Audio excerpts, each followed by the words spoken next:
ওই নায়িকা কারিন কোবা miss Mary, ওনার নাম। উনি বলছেন আমি যেদিন কালেমা পড়ে মুসলমান হব তার কিছুদিন আগে আমি আমেরিকার শপিং মলে, আমেরিকার একটা মার্কেটের মধ্যে আমি ঢুকলাম কোনো একটা কিছু কেনার জন্য। কিন্তু যেই মার্কেটে ঢুকেছি ওই মার্কেটের মধ্যে সব দোকানদারগুলো ছিল ইহুদি, খ্রিস্টান আর বৌদ্ধদের সন্তান। শুধুমাত্র কেবলমাত্র একজন মুসলমান যুবক সেখানে দোকানদারি করত। আমি যখন প্রবেশ করেছি সব যুবকেরা আমার দিকে হা করে তাকিয়ে আছে। আমার পরনে শর্ট কাপড়, পাতলা কাপড়, অর্ধ উলঙ্গ অবস্থায় আমি সেখানে প্রবেশ করেছি। সবাই আমার দিকে হা করে তাকিয়ে আছে। আরে যাকে এতদিন সোশ্যাল মিডিয়ায় দেখতাম, যাকে এতদিন গান বাজনা শোনার জন্য মঞ্চ ময়দানে দেখতাম, কনসার্টে দেখতাম, কিন্তু আজকে তাকে সরাসরি আমি দেখতে পাচ্ছি। এই চিন্তা চেতনা করে সবাই তার দিকে তাকিয়ে আছে। কিন্তু সাংবাদিকদের সাক্ষাৎকারে বলেন মুসলমান যুবক যিনি ছিলেন উনি যখন আমার দিকে একবার তাকিয়েছেন, তাকানোর সঙ্গে সঙ্গে আস্তাগফিরুল্লাহ বলে তার দৃষ্টিটা অবনত করে ফেলেছেন। আমার দিকে দ্বিতীয়বার আর তাকায় নাই, কারণ একবার পুরুষ, মুমিন পুরুষ অন্য পরনার দিকে তাকাইলে আল্লাহ ক্ষমা করে দেয়, দ্বিতীয়বার তাকাইলে তার চোখের গুনাহ শুরু হয়ে যায়। এজন্য দ্বিতীয়বার তাকানো যাবে?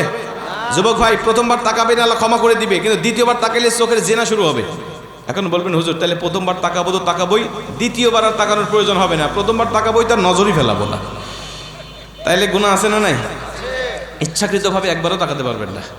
উনি বলেন, সাংবাদিকদের সাক্ষাৎকারে বলেন এই মুসলমান যুবক তিনি মুসলমান হওয়ার পরে তার সাক্ষাৎকারে তিনিও বলেছেন যে আমি সঙ্গে সঙ্গে আল্লাহ পাককে ডাক দিয়ে বললাম, আল্লাহ এই অর্ধ উলঙ্গ মহিলা যদি এখন আমার দোকানের সামনে আসে তাইলে তো ওর দিকে আমাকে তাকাতে হবে, আর দ্বিতীয়বার তাকাইলে আমার চোখের গুনাহ শুরু হবে।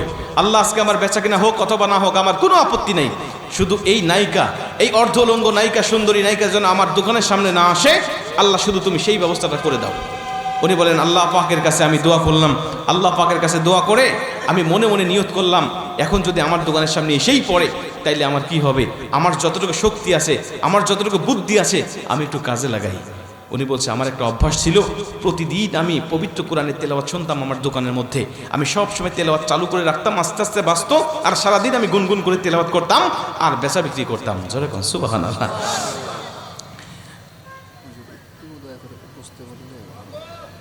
ইনারা বসবে না, ওই অনেক দূর চলে গেছে তো, ওনারা যদি বসে তাহলে ভালো দেখতে পাবেন, এই জন্য দাঁড়ায় আছে, যেমন আছে তেমনই থাক ভাই, এখন আর দরকার নাই। যদি বসতে বলেন তাহলে চলেও যেতে পারে, এই জন্য আমি ভয় করে বলতেছি না, দাঁড়ায় থাকুক, সমস্যা নাই। এদিকে লক্ষ্য করেন, সময় যেহেতু কম এই জন্য আমি আর এদিক ওদিক মানে সময় নষ্ট করতে যাচ্ছি না। ভাই আপনারা কি বিরক্ত হচ্ছেন, কষ্ট পাচ্ছেন? আলহামদুলিল্লাহ খুব ভালো মানুষ পাইছি আজকে, খুব ভালো মানুষ। কিছু কিছু জায়গায় কিছু কিছু শ্রোতা পাওয়া যায়, বুঝছেন, যদিও এক সাইডে গাড়িগুলো যাচ্ছে, অনেক শব্দ হচ্ছে, আপনাদের বুঝতে কোনো কষ্ট হচ্ছে না তো? কিছু কিছু জায়গায় কিছু কিছু শ্রোতা পাওয়া যায় জনমের কৃপণ শ্রোতা। কৃপণ শ্রোতা বোঝেন? দাঁত মুখ মারি আটকে বসে থাকে, কয় হুজুর আপনি ওয়াজ করতে করতে শহীদ হয়ে যান, মারা যাবেন, দাফন কাফন হবে, মাগার সুবহানাল্লাহ মুখ দিয়ে বের হবে না। এরকম কৃপণ শ্রোতার মাঝে ওয়াজ করা যায় না। কিন্তু আপনারা দেখতেছি কৃপণ নয়, আমার সাথে কথা বলতেছেন, আওয়াজ দিচ্ছেন, এটা একটা বক্তাকে অনেক উৎসাহ দেয়, অনেক উৎসাহ দেয়, একটা বক্তার আলোচনার স্পিডটা বাড়িয়ে দেয়, এই আলোচনা করার মন মানসিকতা লংজিভিটি বাড়িয়ে দেয়। যদিও মাইক একটু ডিস্টার্ব, তারপরে আলহামদুলিল্লাহ ভালো, এখন তো আর করলে হবে না। আমি তাদের জন্য দোয়া করি আল্লাহ পাক তাদেরকে আরো ভালো সার্ভিস দেওয়ার তৌফিক দান করুক। লক্ষ্য করেন প্রিয় ভাইরা আমার, ভাই ঠিক আছে আপনারা রাগ করেন না আপনারা, আমি কখনো কোনো মাইকের দুর্নাম করি না, কারণ এটার মাধ্যমে তাদের রিজিক হয়, কথা কোন ঠিক কি না? আমি সব সময় তাদের জন্য দোয়া করি, কারণ তারা ইচ্ছা করে খারাপ করে না, হয়ে যায়, ইলেকট্রিক জিনিস তো কখনো কখনো হয়ে যায়। তো বিভিন্ন জায়গায় গেলে পরে আপনাদের মতো কৃপণ মানে ওদের মতো কৃপণ শ্রোতা আপনি আপনাদের মাঝে দেখতেছি না, এই জন্য আমার কাছে খুব ভালো লাগতেছে। কৃপণ আছে আপনাদের এলাকায়? কৃপণ চেনেন কৃপণ? এক ধনী লোক অসুস্থ, মারাত্মক অসুস্থ, ওর লাগবে এক ব্যাগ রক্ত, কিন্তু খুঁজে আর পাচ্ছে না কোথাও, খুঁজতে খুঁজতে মিলে গেছে কৃপণের সাথে। কৃপণকে ডাক দিয়ে কয় ভাই কৃপণ রে আমাকে এক ব্যাগ রক্ত দে। কৃপণ কয় তোর মাথা খারাপ, আমি ভাতই ঠিক মতো খাই না, আর তোকে আমি রক্ত দেবো, আমি সেই পেলে আসি। কয় না এক ব্যাগ রক্ত না দিলে আমি বাঁচবো না, যে কোনো মূল্যে দিতেই হবে। জোর করে ধরে নিয়ে, কোনোভাবে রাজি হয় নাই, জোর করে নিয়ে হাসপাতালে গিয়ে নিবে তো নিবে, একেবারে 3 ব্যাগ রক্ত নিয়ে নিচ্ছে। কৃপণ কাঁদতেছে, আমার সব নিয়ে নিল রে, আমার সব নিয়ে নিল। কয় না সব তো নিয়ে নেই, মাত্র 3 ব্যাগ নিছি। কয় মিয়া এক ব্যাগ দিলে মানুষ দুর্বল হয়ে যায়, আর আপনি 3 ব্যাগ নিচ্ছেন, আমি তো গরিব মানুষ, কামলা দিয়ে আমার সংসার চলে, দিন আনি দিন খাই, আমি কাজকর্ম কমন করে আপনি তো আমাকে দুর্বল করে দিলেন। ধনী লোকটা ডাক দেখে, শোন তোর চিন্তা আমার মাথায় আছে, আমি ধনী মানুষ, টাকা পয়সার কোনো অভাব নাই, শোন পকেট থেকে চেক বের করে 3 লক্ষ টাকা অ্যামাউন্ট বসায় দিয়ে সিগনেচার করে ওর হাতে দিয়ে বলছে যা, তোর রক্ত পেয়ে আমি খুশি, তোকে 3 লক্ষ টাকা হাদিয়া দিলাম। কৃপণ 3 লক্ষ টাকার চেক দেখে ডাক দেখে, ভাই আমি আরো 2 ব্যাগ রক্ত দেবো। ও তো মারা যাওয়ার কথা, কয় না আমি আরো 2 ব্যাগ রক্ত দেবো। কয় না এখন লাগবে না, লাগবে যখন আমি তোকে ফোন দেবো তখন। 3 মাস পরে ফোন দিছে, কৃপণ কোথায়? কয় আসি তো বাসায়। কয় জলদি চলে অমুক জায়গায়। কয় কে? রক্ত লাগবে। কয় কখন লাগবে, কোথায় লাগবে শুধু বলেন, এ বান্দা হাজির হয়ে যাবে। বান্দা হাজির, 2 ব্যাগ রক্ত দিছে জোর করে, লাগতো 1 ব্যাগ, ও দিছে জোর করে 2 ব্যাগ, যেন আজকে কমপক্ষে 2 লক্ষ টাকা পায়। কিন্তু ধনী লোকটার পাশে এসে হাদিয়া দেওয়ার কথা বলে পকেট থেকে চেক বের করার বদলে 2 টাকার নোট বের করছে 5টা, তার মধ্যে 3টাই সেরা, মানে 10 টাকার মধ্যে 6 টাকা ওয়াসল, 4 টাকা ভালো। ওর হাতে দিয়ে বলছে কৃপন রে নিয়ে যা। কৃপন তো রেগে মেগে আগুন, ডাক দিয়ে কামিয়া ফাজলামা করেন, কতবার দিলেন? 3 লক্ষ, প্রতি ব্যাগের বিনিময়ে 1 লক্ষ, সে হিসাবে এবার হয় 2 লক্ষ, আর আপনি আমাকে দিচ্ছেন 10 টাকা, তাও 6 টাকাই সেরা। ধনী লোকটা ডাক দেখে, কৃপন রে মন খারাপ করিস না, গত 3 মাস আগে তোর রক্ত নিয়েছিলাম 3 ব্যাগ, তখন ছিলাম আমি ধনী, বিশ্বাস কর আমার মনও ছিল ধনী, আমার রক্তও ছিল ধনী, কিন্তু তুই কৃপন খারাপ, তোর মনও খারাপ, তোর রক্ত খারাপ, তোর রক্ত যেদিন থেকে আমার শরীরে ঢুকছে ওদিন থেকে আর ধনী নেই, তোর মধ্যে কৃপন হয়ে গেছে আমি। কৃপনের রক্ত আমার বই শরীরে বইতেছে, আমি কি ইচ্ছা করলেও তো কি আর এই 2 লক্ষ দিতে পারি? 10 টাকা দিছি, তাই তো আমার অনেক জুলুম হয়েছে। বিশ্বাস করেন, কিছু কৃপণ শ্রোতা তালে যখন বক্তারা আমরা পড়ি, শ্রোতাদের কার্পণ্য মনোভাব দেখে বক্তাও কৃপণ হয়ে যায়, আধা ঘন্টা আলোচনা করতে বক্তার গা ঘেমে যায়। কিন্তু আপনাদের মতো শ্রোতা পাইলে মোটামুটি 1.5-2 ঘন্টা আলোচনা করা যায়, যেরকম সুবহানাল্লাহ। তবে ভয় পায় না, এতক্ষণ করবো না, আর কিছুক্ষণ সময়ের মধ্যে আমি আপনাদের আলোচনাটা ফিনিশিং দিই, আপনাদেরকে নিয়ে দোয়া করে, আমি মুসাফির, আপনাদের নিয়ে দোয়া করে এখান থেকে বিদায় নেব ইনশাআল্লাহ। আল্লাহ পাক সে পর্যন্ত আমাদের ধৈর্য দান করে বসার তৌফিক দান করুক, যেরকম আমিন। প্রিয় ভাইরা আমার, খুব মনোযোগ দিয়ে শোনেন যে কথাটা বলতেছিলাম। মিস মেরি কারিনকোভা বলে যে যখন আমি যাচ্ছিলাম সামনের দিকে, দোকানদারের মধ্য দিয়ে হেঁটে যাচ্ছিলাম, আমি কোনো কিছু কিনবো বলে, এদিকে ওই দোকানদার আল্লাহকে ডাক দিয়ে বলছেন, আল্লাহ আমার দোকানের সামনে তো ওই মহিলা এখন আসতে পারে, আমার দোকান থেকে কিছু কিনতে চাইতে পারে, আল্লাহ আমার দিকে যদি চায়, আমিও যদি তার দিকে চাই, তাহলে দ্বিতীয়বার চাওয়া হবে, তাহলে আমার চোখের গুনাহ শুরু হবে। আল্লাহ আজকে বেচা কিনা হোক অথবা না হোক কোনো সমস্যা নেই, আমার দোকানের যে কুরআনুল কারীমের তেলাওয়াত চলতেছে আমি ফুল ভলিউমে বাড়ায় দেবো, ও যখন আমার দোকানের সামনে দিয়ে আসবে তখন এই কোরআনের তেলাওয়াত শুনে ও বিরক্ত হয়ে অন্য দোকানে চলে যাবে। ও যেহেতু খ্রিস্টান মহিলা, কখনো কোরআনের তেলাওয়াত সে পছন্দ করবে না, আর আমিও আমার গুনাহ থেকে বেঁচে যাব। মুসলমান ভাইরা আমার লক্ষ্য করেন, উনি বলছে যেই চিন্তা সেই কাজ, আমি সঙ্গে সঙ্গে কোরআনুল কারীমের তেলাওয়াতের ভলিউমটা বাড়ায় দিয়েছি। পুরা শপিং মলের মধ্যে কোরআনুল কারীমের তেলাওয়াতটা যখন চলতেছে, গুম গুম করে আওয়াজটা যখন বাজতেছে, সব দোকানদাররা আমার দিকে রাগান্বিত অবস্থায় তাকিয়ে আছে। শুধুমাত্র আমি তাকিয়ে দেখি তারা এমনভাবে তাকিয়ে আছে যেন তারা মনে মনে এটাই বলতে চাচ্ছে, এই মুসলমান এত বড় সাহস পেল কেমন করে, একা একা দোকানদারি করে, অথচ তার ধর্মের কিতাবের তেলাওয়াত আমাদের সবার কানে পৌঁছে দিচ্ছে। কিন্তু মিস মেরি কারিনকোভা ওই নায়িকা অভিনেত্রী ডাক দিয়ে একা, শোনো জাতির লোকেরা, রে সাংবাদিকেরা শুনে নাও, আমার কানে যখন সেই কোরআনুল কারীমের তেলাওয়াত চলে এসেছে, আমি 1 পা সামনে বাড়াতে পারি নাই, ওই জায়গায় খপ করে দাঁড়িয়ে গিয়েছি। দাঁড়ানোর পরে দীর্ঘ সময় পর্যন্ত আমি অপেক্ষা করতেছিলাম আর শুনতেছিলাম এত সুন্দর তেলাওয়াত কোথা থেকে ভেসে আসে। আমি তখনও জানতাম না এটা কোরআনের তেলাওয়াত, আমি ভাবতাম হয়তোবা দুনিয়ার কোনো গান হবে, কোথা থেকে এত সুন্দর গানের আওয়াজটা ভেসে আসতেছে। আমি আওয়াজটাকে লক্ষ্য করতে করতে ওই মুসলমান যুবকের দোকানের সামনে উপস্থিত হয়ে গেলাম। জোরে কোন সুবহানাল্লাহ। উনি বলছেন, মহিলা বলছেন, দোকানের সামনে এসে ডাক দিয়া বলছেন, ভাই আমি তোমার দোকানের মধ্য থেকে একটি গানের আওয়াজ আমি শুনতে পাই। বিশ্বাস করো আমি নিজে গায়িকা, আমি গান গাই, আমি নিজে মডেলিং করি, আমি অভিনয় করি, কিন্তু এত সুন্দর গান আমি কোনোদিন নিজে গাওয়া তো দূরের কথা, আমি কোনোদিন শুনতেও পারি নাই। তোমার এই গানটা আমাকে হৃদয়টা ব্যাকুল করে দিয়েছে। তোমার এই গানটা, এই গানের ক্যাসেটটা আমি কিনে নিতে চাই। তুমি কত ডলার কত পাউন্ড আমার কাছ থেকে নিবে বলো, বিনিময় শুধু তোমার কাছ থেকে এই গানের ক্যাসেটটা আমি নিতে চাই। জোরে বলুন সুবহানাল্লাহ। দোকানদার আল্লাহকে ডাক দিয়া বলে, মালিক আমি ভেবেছিলাম কি আর হয়ে গেল কি, আমি ভেবেছিলাম এই মহিলা বিরক্ত হয়ে অন্য দোকানে চলে যাবে, আর এখন দেখতে পাচ্ছি সে তো আকর্ষিত হয়ে আমার দোকানের সামনেই উপস্থিত হয়ে গেছে। আল্লাহ সে আমার কাছ থেকে কোরআনুল কারীমের একটা ক্যাসেট চায়। আল্লাহ কোরআনুল কারীমের ক্যাসেট একটা দেওয়ার দায়িত্ব আমি বান্দার, আর তোমার দায়িত্ব হলো এই কোরআনুল কারীমের তেলাওয়াতের দ্বারা ওর ভিতরে নূর ঢুকাইয়া কালেমা পড়াইয়া মুসলমান বানায় দেওয়া। জোরে কোন সুবহানাল্লাহ। আমার দায়িত্ব তাকে কোরআনের ক্যাসেট দেওয়া, তোমার দায়িত্ব হলো তাকে কালেমা পড়াইয়া মুসলমান বানায় দেওয়া। তিনি বলে এই নিয়ত করে আমি তাকে কোরআনুল কারীমের একটি ক্যাসেট যখন হাদিয়া দিয়ে দিয়েছি, উনি এতটা সন্তুষ্ট হয়েছেন, ওটা নিয়ে তিনি ঘর থেকে বের হয়ে চলে আসলেন, মার্কেট থেকে বের হয়ে চলে আসলেন। কোন জিনিস কেনার জন্য মার্কেটে ঢুকেছিলেন সেটা পর্যন্ত তিনি ভুলে গেলেন। বন্ধু বান্ধবীকে ফোন করতে লাগলেন, রে বান্ধবীরা, জীবনে বহু গান তোমরা শুনেছো, জীবনে বহু গান তোমরা গেয়েছো, আজকে তোমাদেরকে এমন একটি গান আমি শোনাতে চাই, এমন একটি গান তোমাদেরকে শোনাতে চাই, যেই গানে ঢোল লাগে না, তবলা লাগে না, গিটার লাগে না, মিটার লাগে না, একতারা দোতারা, কোনো বাদ্য বাজনার প্রয়োজন হয় না, কোনো রকম হারমোনিয়াম ছাড়া হৃদয়টা ব্যাকুল করে দেয়। আজকে তোমাদেরকে সেই গানটা আমি শোনাতে চাই। এরে মুসলমান বাবাজি, সাংবাদিকদেরকে বলে, তখনও কিন্তু আমি জানতাম না এটা কুরআনুল কারীমের তেলাওয়াত, আমি তখনও জানি না এটা কোরআনের তেলাওয়াত। আমি ভাবতাম হয়তো বা দুনিয়ার কোনো লেখক এই গানটা লিখেছে। আমি অবাক বিস্ময়করভাবে আমি সেই গানটা নিয়ে যাচ্ছিলাম শোনার জন্য, কিন্তু তিনি যখন এই কুরআনুল কারীমের তেলাওয়াতটা করতেছিলেন, যিনি, ওনার পরিচয়টা সাংবাদিকদেরকে ডাক দিয়ে কয়, শোনো। আমি পরে তার পরিচয় পাইলাম, উনি হলেন মিশরের জমিনের কারি, নাম হলো আব্দুল বাসেত রহমাতুল্লাহ আলাই। জোরে কোন সুবহানাল্লাহ।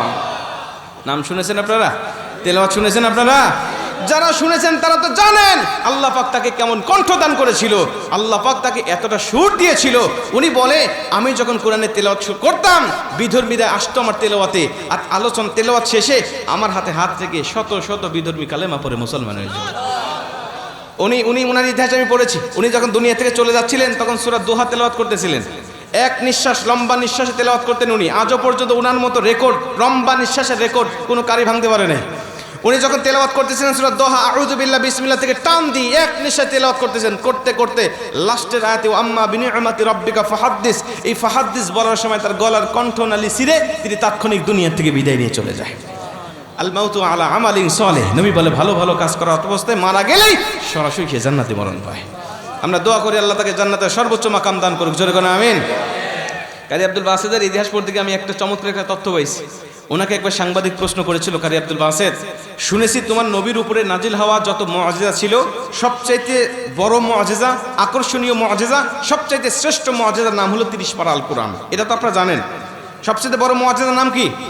30 পারা আল কোরআন। কিন্তু একটা আজীব তথ্য আমি আপনাদেরকে দেই, নবী যত দুনিয়াতে এসেছিলেন সব নবীর উপরেই আল্লাহ কিছু কিছু মুআজিজা দিয়েছিলেন, কিন্তু সব নবীরা দুনিয়া থেকে চলে যাওয়ার সময় এই মুআজিজাগুলো হাতে করে নিয়ে চলে গেছে, একটা মুআজিজাও তার উম্মতের জন্য রেখে যায় নাই। কিন্তু আমার নবী যা নিয়ে এসেছিল কোনো মুআজিজা নিয়ে যায় নাই, সব আপনাদের জন্য রেখে গিয়েছে। মুসা নবীর মুআজিজা ছিল হাতের লাঠি, শুনছেন তো আপনারা? জমিনে ছেড়ে দিলে কি হইতো? সাপ হইতো। ওই সাপ ধরলে আবার লাঠি হইতো। ওই লাঠি দিয়ে সাগরে বাড়ি দিলে রাস্তা হইতো। ওই লাঠি আজও দুনিয়াতে আছে। তার উম্মত হিসাবে দাবি করে যারা ইহুদিরা, ইহুদিরাও দুনিয়াতে আছে। ওই ইহুদি যদি ওই লাঠিটা বলেন তো সাগরের বাড়ি দেয়, আর কি রাস্তা হবে? কেন হবে না? নবী চলে গেছে, মুআজিজা নিয়ে চলে গেছে। ঈসা আলাইহিস সালাতু ওয়াস সালামের মুআজিজা ছিল অন্ধ ব্যক্তির চোখে হাত দিলে চক্ষুষ্মান হয়ে যায়, মরা ব্যক্তির সামনে দাঁড়িয়ে কুম বিইذনিল্লাহ বললেই মরা মানুষ জীবিত হয়ে যায়। ঈসা আলাইহিস সালাতু ওয়াস সালাম চলে গেছে, তার উম্মত হিসাবে দাবি করে যারা খ্রিস্টানেরা, এই খ্রিস্টানরা আজও দুনিয়াতে আছে। কিন্তু বলেন কোনো মৃত মানুষের সামনে দাঁড়িয়ে যদি কুম বিইذনিল্লাহ বলতে বলতে এই খ্রিস্টানরা গলা ফাটিয়ে ফেলে, তারপরেও কি একটা মানুষ জীবিত হবে? কেন হবে না? ঈসা আলাইহিস সালাম চলে গেছে, তার মুআজিজা নিয়ে চলে গেছে, কিন্তু আমার নবী যা নিয়ে এসেছিল একটা মুআজিজাও নিয়ে যায় নাই, সব আপনাদের জন্য রেখে গিয়েছে। বলবেন হুজুর কেমন করে রেখে গেল? শোনেন, কোন কোন মুফাসসির বলছে আমার নবীকে আল্লাহ 4500 মুআজিজা দিয়েছিল, কেউ কেউ বলছেন না 10,000 মুআজিজা। তো সব মুফাসসির একমত যে আমার নবীর উপরে যত মুআজিজা ছিল সবচেয়ে পাওয়ারফুল মুআজিজার নাম হলো 30 পারা আল কোরআন। এই আল কোরআনের পাওয়ার, ক্ষমতা, কার্যকারিতা নবীর জামানে যেমন আজও ঠিক তেমন কিয়ামত পর্যন্ত একই রকম থাকবে, এক কিঞ্চিত পরিমাণও কমে যাবে না। নবীর জামানায় এই কোরআন কারীমের তেলাওয়াত শুনে হাজার হাজার বিধর্মীরা কালেমা পড়ে মুসলমান হয়েছে। আজও এই কোরআনের তেলাওয়াত শুনে, কোরআনকে ব্যাখ্যা করে, কোরআনকে বিশ্লেষণ করে, কোরআন কারীমের প্রেমে পড়ে শত শত মানুষ কালেমা পড়ে মুসলমান হচ্ছে। আমি ছোট মানুষ, আমি জিল্লুর রহমান জুনাইদের হাতেই আমার ওয়াজ শুনে 3 জন হিন্দু কালেমা পড়ে মুসলমান হয়েছে। এরকম হাজার হাজার আলেমদের হাত থেকে প্রতিনিয়ত মুসলমান হচ্ছে। ওয়াইসি বলতেছেন প্রতিদিনে 8,500 মানুষ কালেমা পড়ে গোটা পৃথিবীতে মুসলমান হচ্ছে। এভাবে যদি চলতে থাকে আগামীর পৃথিবী ইসলামের পৃথিবী, আগামীর সূর্য ইসলামের সূর্য, আগামীর আকাশে ইসলামের পতাকা পথ পথ করে উঠবে। গোটা পৃথিবীর কাফের মুশরিক রাম বাম এই ইসলামের অগ্রগতি থামাতে পারবে না। কথা বলেন ঠিক কিনা? অতএব ইসলাম বিজয় হবেই আপনাকে নিয়ে অথবা আপনাকে ছাড়া, কিন্তু আপনি হেরে যাবেন ইসলামকে ছাড়া। আপনি ইসলামের সাথে থাকেন অথবা না থাকেন, ইসলাম জিতবেই, কিন্তু আপনি না থাকলে আপনি নিজে হেরে যাবেন। এই জন্য ইসলামের সাথে থাকার দরকার আছে না নাই?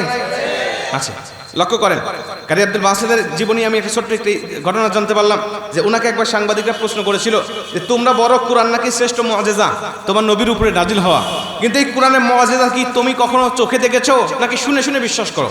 কোরআন কেমন মুআজিজা, এটার কি চোখে দেখা যায় নাকি বাস্তবে কখনো দেখা যায় নাকি শুনে শুনে তোমরা বিশ্বাস করো? কারি আব্দুল বাসিত বলছে, কুরআনুল কারীমের মুআজিজার কথা যদি তোমরা আমার কাছে শুনতে চাও, তাহলে আমি হাজার হাজার মুআজিজা, যেটা আমি নিজের চোখে দেখেছি, এমন মুআজিজার কথা আমি তোমাদেরকে বর্ণনা করতে পারি। সাংবাদিকরা বলেছিলেন, শুধু একটা মুআজিজার কথা শোনান, একটা মুআজিজার কথা শোনান, যেটা আমরা জাতির উদ্দেশ্যে জানিয়ে দেব। কারি আব্দুল বাসিত বলেছিলেন, একটা মুআজিজার কথা যদি আমার কাছে জানতে চান, তাহলে আমি ওই মুআজিজার কথা আমি আপনাদেরকে শোনাতে পারি, যেদিন আমি নিজে চোখে দেখে সবচেয়ে বেশি অবাক হয়েছিলাম, যেদিন আমার একটা তেলাওয়াত শুনে এক সেমিনারে, এক মাহফিলে আমার এক হাতে হাত রেখে 10,000 বেঈমান কালেমা পড়ে মুসলমান হয়েছিল। সাংবাদিক অবাক, সাংবাদিক অবাক, বলো কি একদিনে এক তেলাওয়াত শুনে 10,000 মানুষ ধর্মান্তরিত হয়? এটা তো কখনো বিশ্বাস করা যায় না। উনি বলছে, শোনো, মিশরের প্রেসিডেন্ট জামাল আবদেল নাসের আমাকে একটা চিঠি লিখলো। চিঠির ভাষায় আমাকে বললেন, তুমি রাশিয়ায় গিয়ে কোরআনের তেলাওয়াত করবে, সেখানে কোরআনের একটা প্রতিযোগিতা হবে, সেখানে বিভিন্ন ধর্মগ্রন্থের প্রতিযোগিতা হবে, তুমি গিয়ে কোরআন তেলাওয়াত করতে পারলে, তুমি যদি কোরআনকে বিজয় করতে পারো, তাহলে ইসলামের বিজয় হয়ে যাবে। আর ইসলাম যদি বিজয় হয়ে যায়, আমি জামাল আবদেল নাসের তোমাকে সর্বোচ্চ সম্মান দিয়ে আমার মিশরে তোমাকে বরণ করে নেব। সুবহানাল্লাহ বলে। এই কথা থেকে আমরা একটা শিক্ষা পাই, যে দেশের নাগরিক, যদি কোনো দেশের নাগরিক বিদেশে গিয়ে কোনো কিছু অর্জন করে, ওই দেশের সরকারের উপর দায়িত্ব হয় তাকে কিছু সম্মান দেওয়া, ঠিক কিনা কোন? আর এই বিজয়টা যদি হয় মহাগ্রন্থ, শ্রেষ্ঠ গ্রন্থ আল কোরআনের মাধ্যমে, তাহলে ওই দেশের সরকারের উপরে ওয়াজিব হয়ে যায় তাকে সর্বোচ্চ সম্মান দেওয়া, কথা কোন, ঠিক কিনা? বিশ্বাস করেন, আপনারা জানেন ইতিহাস, বাংলাদেশ থেকে প্রতিটা প্রতিযোগিতায় যখনই, যে মাসেই, যেখানেই, যে দেশেই হোক না কেন, যখন বাংলাদেশের থেকে একটা কোরআনের হাফেজ বিদেশে গিয়ে কোরআনের কারিমের প্রতিযোগিতায় অংশগ্রহণ করে, ফার্স্ট পুরস্কার নিয়ে এই বাংলার জমিনে পা রাখে, কথা বলেন ঠিক কি না? কিন্তু বিগত 16 বছরে আমরা তাদের কোনো মূল্যায়ন করতে দেখি নাই। বিগত 16 বছরে আমরা তাদের 4 পয়সার মূল্যায়ন দেখতে পারিনি, শুধু অবহেলার অবহেলা। অথচ আমার দেশের ক্রিকেটাররা যখন কোটি কোটি টাকা নষ্ট করে বিদেশে যায়, খেলা হেরে আসে, একটা বিশ্বকাপ আমাদেরকে পর্যন্ত কোনো ক্রিকেটার উপহার দিতে পারে না, এই কথা বলেন ঠিক কি না? ভুল করে যখন 4 ছক্কা একটা মারে, পরের দিন এসেই দেখে গুলশান আর বনানীতে তার জন্য একটা ফ্ল্যাট বরাদ্দ হয়ে গেছে, ঠিক না ঠিক? অথচ আমার দেশে কোরআনের পাখিরা বিনা টাকায় তারা বিদেশে গিয়ে কোরআন কারীমের প্রতিযোগিতা করে, যখন তারা এই দেশে ফার্স্ট পুরস্কার নিয়ে আসে, আমরা দেখেছি একটা দেশকে যে ক্রিকেটাররা হারাইতে পারে নাই, আমার কোরআনের হাফেজরা 21টা রাষ্ট্রকে পর্যন্ত পিছনে ফেলে, 83 রাষ্ট্রকে পিছনে ফেলে, 99টা রাষ্ট্রকে পর্যন্ত পিছনে ফেলে, 111টা রাষ্ট্রকে পিছনে ফেলে, সর্বশেষ 121টা রাষ্ট্রকে পর্যন্ত পিছনে ফেলে এই বাংলাদেশের কোরআন হাফেজ যখন বাংলাদেশে পা রেখেছে, একটা সাংবাদিক, একটা নেতা 10 টাকার ফুল দিয়েও তাকে শুভেচ্ছা জানানোর সময় পাই না, এই কথা বলেন ঠিক কিনা? তো যে দেশে গুণী কদর হয় না, যে দেশে গুণী কিন্তু বেশি দিন জন্ম নেয় না। এজন্য আমি বলি, এতদিন তাদের কদর হয় নাই, কিন্তু এখন কদর করার দরকার আছে না নাই? কোরআনের হাফেজের কদর করার দরকার আছে না নাই? মাদ্রাসার প্রতি নজর দেওয়া দরকার আছে না নাই? আমি প্রায় মাহফিলে বলেছি, এবছর এখান থেকে ইসলামী রাষ্ট্র কায়েম করে আমরা প্রতিটা প্রাইমারি স্কুল পর্যন্ত একজন করে কোরআনের হাফেজের নিয়োগ দেখতে চাই। এর বিনিময়ে কি হবে? ওই মাদ্রাসার, ওই প্রাইমারি স্কুলের ছোট্ট ছোট্ট সন্তানেরা বিশুদ্ধভাবে কোরআন তেলাওয়াত শিখবে, আর একটা হাফেজে কোরআনের একটা কর্মসংস্থানের ব্যবস্থা হবে, কথা বলেন ঠিক না? প্রাইমারি স্কুল থেকে যদি আমাদের ছাত্ররা কোরআন তেলাওয়াত বিশুদ্ধভাবে শেখে, ওই সন্তান বিশুদ্ধভাবে নামাজ পড়া শিখবে, ওই সন্তান বিশুদ্ধভাবে রোজা রাখা শিখবে, ওই সন্তান বিশুদ্ধভাবে হজ করা শিখবে, ওই সন্তান বিশুদ্ধভাবে সব ইবাদতগুলো শিখবে, এমনকি বাবা মারা গেলে বিশুদ্ধভাবে নিজেই ইমামতি করে জানাজা পর্যন্ত পড়াইতে পারবে। আমার এই দাবির সাথে কি আপনারা একমত? একমত আছেন তো ইনশাআল্লাহ? আল্লাহ পাক যেন কবুল করে, জোরে কোন আমিন। কারি আব্দুল বাসিত রাহমাতুল্লাহ আলাইহি বলে, আমাকে যখন এমন অফার দিয়েছে, আমি চলে গিয়েছি রাশিয়ার জমিনে কোরআন তেলাওয়াত করার জন্য। গিয়ে দেখি হাজার হাজার মানুষের সমাগম, আমার মনটা ভরে গেছে। হারে, এত মানুষের সমাগম, না জানি আমার তেলাওয়াত শুনে আজকে সবাই আমার ইসলাম সম্বন্ধে পজিটিভ ধারণা নিয়ে আসবে। কিন্তু না, আমার মনটা খারাপ হয়ে গেল। তখন আমি ওয়েটিং রুমে বিভিন্ন পণ্ডিতদের সাথে পরিচয় হতে গেছি। যখন আমি গিয়ে দেখি হিন্দুদের পণ্ডিত আছে, খ্রিস্টানদের পণ্ডিত আছে, বৌদ্ধদের পণ্ডিত আছে, সব ধর্মের পণ্ডিতরা ঘরে বসা। আমাকে দেখে তারা ভালোভাবে কথা বলছিল। যখন পরিচয় পাইছে আমি মুসলমান, তখন আমাকে দেখে তারা নাক সিটকানো শুরু করছে। খুব আজীব তথ্য শোনেন। উনি বলছেন, আমি তাকিয়ে দেখি আমার বিরোধিতা করতে এসে হিন্দু, বৌদ্ধ, খ্রিস্টান সব ধর্মের লোক রসুনের গুঁড়ার মতো এক হয়েছে। আমি দেখি তাদের মধ্যে কোনো বিভেদ নাই, মনে হচ্ছে হিন্দুও যা, খ্রিস্টানও যা, বৌদ্ধও যা, ইহুদিও যা, সব ধর্মের লোক এক। আর আমরা মুসলমান জাতি এক না বুঝতে পেরে এক ধর্মেই 36টা দলে বিভক্ত হয়ে আছে, কথা বলে ঠিক কিনা? আজকে বাংলাদেশের দিকে তাকান, বাংলাদেশে কত দল, ইসলামী দলের মধ্যে কত দল, এবং এদের মন মানসিকতা কত আপনার সংকীর্ণ মনা, আপনি দেখলে অবাক হয়ে যাবেন। গত 2 দিন আগে আপনার টঙ্গীর ইতিহাস শুনেছেন, ইস্তেমার ময়দানের ইতিহাস শুনেছেন। ইসলামী দলের মধ্যে যদি এত মতানৈক্য থাকে, ইসলামী দলের মধ্যেই যদি আমরা মারামারি আর কাটাকাটি, টঙ্গীর ময়দান যেটা পবিত্র স্থান বলে আমরা এতদিন জানতাম, সেই জায়গায় যারা নিজের খেয়ে পরের দাওয়াত দিত, যারা চিল্লা দিত, স্ত্রী পরিবার পরিজন রেখে বিভিন্ন দেশে বিদেশে গিয়ে মানুষকে ইসলামের দাওয়াত দিত, ওই মানুষের হাতে যখন রক্ত দেখতে পেরেছি, নিজের ওই মানুষটার হাতে যখন দেখতে পেরেছি অন্য ভাইকে খুন করতে, তখন এর থেকে আফসোস আর দুঃখ আমার জীবনে আর কিছু মনে হয় না। টঙ্গীর ময়দানে একে একে 4টা লাশ ফেলায় দেওয়া, তাও কারা দিচ্ছে? কোনো সন্ত্রাসী নয়, দিচ্ছে কারা? যে নিজের খেয়ে পরের দাওয়াত দেয়, যে নিজেকে মানুষকে হক দাবি করে, যে নিজেকে মানুষকে বোঝায় যে আমি হলাম সবচাইতে বেশি দাঈল আল্লাহ, আমি মানুষগুলোকে ইসলামের পথে আহ্বান করছি, আমরাই সঠিক পথে আছি, উনি দাবি করছেন এটা, আবার উনি মানুষগুলোকে হত্যা করে দুনিয়া থেকে বিদায় করে দিচ্ছেন। প্রিয় ভাই, এভাবে যদি নিজেরা নিজের মধ্যে মারামারি করি, ওই ইহুদি বলেন, খ্রিস্টান বলেন, বৌদ্ধ বলেন, সব এক হয়ে আমাদের একটা একটা করে দল ধরবে আর একটা একটা করে সাইজ করবে। কথা বলেন ঠিক কিনা? কত দল আছে বাংলাদেশে, এই এত বড় সুযোগ আসার পরেও আজকে আমাদের নেতাদের, আজকে আমাদের যারা দায়িত্বে আছেন, ওদের মনটা নরম হচ্ছে না। আমাদের দেশের এমন ইসলামী দল আছে, ওরা কয় ঐক্য কি, ঐক্য করবো না, ওর আকীদা খারাপ, ওর এটা খারাপ, ওর সেটা খারাপ, ঐক্য আমরা করবো না। অথচ খুঁজে দেখা যায় গোটা ইউনিয়ন মিলে একটা ভোটও ওনার নাই। অথচ ও মনে করে আমি একাই ইসলাম কায়েম করে ফেলবো, ও মনে করে আমি একাই ইসলাম কায়েম করে ফেলবো, অত গোটা ইউনিয়ন খুঁজে একটা ভোটও ওনার পাওয়া যাবে না। আল্লাহর কসম করে বলি, এই সংকীর্ণ মন মানসিকতা থাকলে বাংলাদেশ ইসলামী রাষ্ট্র হবে না। সব ফেলে দেন, কার আকীদা কি আছে, আমাদের তো আল্লাহ এক, আমাদের নবী এক, আমাদের কোরআন এক, আমাদের মূল যেহেতু এক, আমরা ছোট্টখাট্ট বিষয়গুলো ফেলে দিয়ে সব মূল বিষয়গুলো এক হয়ে বাংলাদেশে সবাই ঐক্য হয়ে ইসলামী রাষ্ট্র হিসাবে গড়ার জন্য আন্দোলন করতে চাই। কথা বলেন ঠিক কিনা? আমার এই মতের সাথে একমত আছেন? কে কে রাজি আছেন? দুহাত উঁচু করে আল্লাহকে দেখা দেন।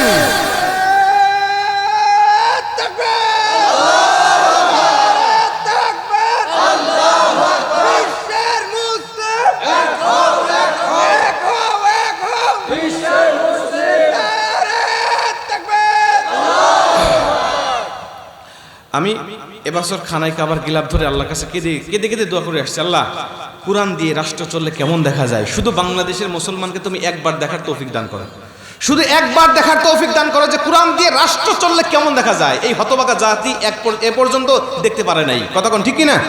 সব দেখেছি আমরা, শান্তি পাই নাই। নৌকা দেখলাম, ধান দেখলাম, লাঙ্গল দেখলাম, সবই দেখলাম, কিন্তু শান্তি পেলাম না। একবার কোরআন দেখার দরকার আছে না নাই? একবার কোরআন সংবিধানে পাঠানোর দরকার আছে না নাই? আমরা শুধু নিজেরা নিজেদের ক্ষমতা দেখাতে ব্যস্ত। এক লোক নতুন বিয়ে করছে, নতুন বিয়ে করার পরে বউকে ডাক দেখে, বউ আমি কিন্তু সরকারি চাকরি করি, অতএব আমার সাথে কথা বলতে তুমি খুব সাবধানে কথা বলবে, খুব শ্রদ্ধা নিয়ে কথা বলবে। বউ ডাক দিয়ে কয়, আপনি সরকারি চাকরি করেন, অথচ আমার মা বাবা আমাকে বলেই নেই। যেই যুগের যেই জামানার মা বাবার স্বপ্ন থাকে একটা সরকারি জীবী জামাইয়ের হাতে নিজের মেয়েকে তুলে দেওয়া। কথা কোন ঠিক কিনা? তাতে জামাইয়ের মাথায় চুল থাকুক আর না থাকুক কোনো সমস্যা নাই, জামার বয়স 50 বছর হোক তাতেও কোনো সমস্যা নাই, ওই জামাইয়ের হাতেই মেয়ে তুলে দিতে হবে। কথা কোন ঠিক কিনা? এটা হলো বর্তমান মা বাবাদের একটা স্বপ্ন। অথচ দিনদার ইমানদার কত যুবকের আশেপাশে ঘোরাঘুরি করে, নামাজ কালাম পরে, ইমান ঠিক আছে, ইসলামের দাওয়াত দেয় মানুষগুলোকে, ইসলামের পথে আহ্বান করে, কোরআনের আন্দোলন করে, কিন্তু চাকরি নাই, সরকারি চাকরি নাই, ভালো ইনকাম নাই। এজন্য মা বাবা ভুলেও তার দিকে তাকায় না। ঠিক না বে ঠিক? ও ডাক দিয়ে কয়, আপনি সরকারি চাকরি করেন, অথচ আমার মা বাবা আমাকে বলেই নেই। কি চাকরি করেন? কয় যে ট্রেনের লাইন চলে গেছে, ওই ট্রেনের লাইনের পার্শ্ব একটা রাস্তা আছে, ওই রাস্তার পাশে আমি দাঁড়িয়ে থাকি, যখন ট্রেন আসে বাস নামায় দেই, ট্রেন চলে গেলে বাস উঠায় দেই। কয়, ও আপনি গেটম্যান? কয়, তুই গেটম্যান বলে আমাকে তাচ্ছিল্য করতেছিস, তুই জানিস আমার ক্ষমতা কত? কয়, একটা গেটম্যানের আর কি ক্ষমতা থাকে? কয়, তোকে তাফসির করলে বুঝবি না, বাসর রাতে সময় নষ্ট করতে চাই না, সকালবেলা তোকে নিয়ে যাব, ক্ষমতা দেখাবো। সকালবেলা নতুন বউ কুয়াশার সকালে ট্রেনে নিয়ে আসছে ক্ষমতা দেখার জন্য, ট্রেন আসতে এখন অনেক দেরি, ও বাস নামায় দিয়ে বসে আছে, হাজার হাজার ভ্যান রিক্সা মোটরসাইকেল সব লাইন হয়ে দাঁড়িয়ে আছে। কয়, দেখ তুই যে বিশ্বাস করতেছিলি না আমার ক্ষমতা কত, শুধু একটা বাস নামায় দিয়েছে, সবাই লাইন হয়ে দাঁড়ায় আছে। বাস ওঠায় দিছে, ট্রেন আসতেছে, ও বলে দেখ আরো ক্ষমতা আছে। পকেট থেকে লাল রুমাল বের করে, লাল কাপড় বের করে উষা করে সিগন্যাল দিচ্ছে ট্রেনের ড্রাইভারকে। ট্রেনের ড্রাইভার চিন্তা করলেন হয়তো বা লাইন ক্লিয়ার নাই, কোনো সমস্যা আছে, এই জন্য সিগন্যাল দিচ্ছে। ট্রেন দিয়েছে থামায়া।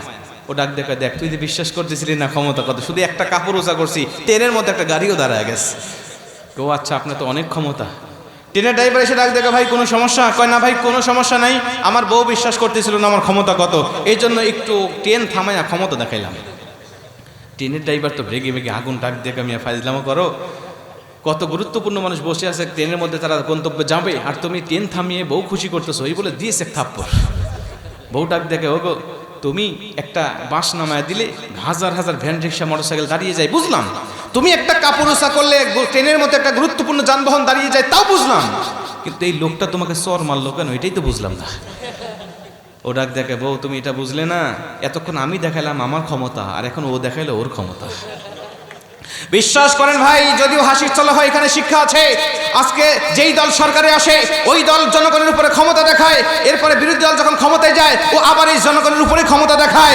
মাঝখান থেকে কোরআনের ক্ষমতা যদি আমরা বাস্তবায়ন করতে পারতাম, আল্লাহর কসম করে বলতে পারি, আগামীকালকে পূর্ব দিগন্ত থেকে রক্তিম সূর্য উদিত হবে। এটা যেমন মহাসত্য, ইসলাম কায়েম হয়ে গেলে তাম পৃথিবীর অশান্তির বেড়াজালকে ভেদ করে এই দুনিয়ার জমিনে শান্তি ফেরত আসবে, এটাও ঠিক তেমনই সত্য কথা বলে, ঠিক কিনা? শান্তি ছাড়া কোনো, ইসলাম ছাড়া কোনো শান্তি নেই, কোনো শান্তি নেই। দোকানদার বড় দোকান একা একা চালাইতে পারে না, একটা কর্মচারী রাখছে, কর্মচারীর নাম ছিল ইসলাম।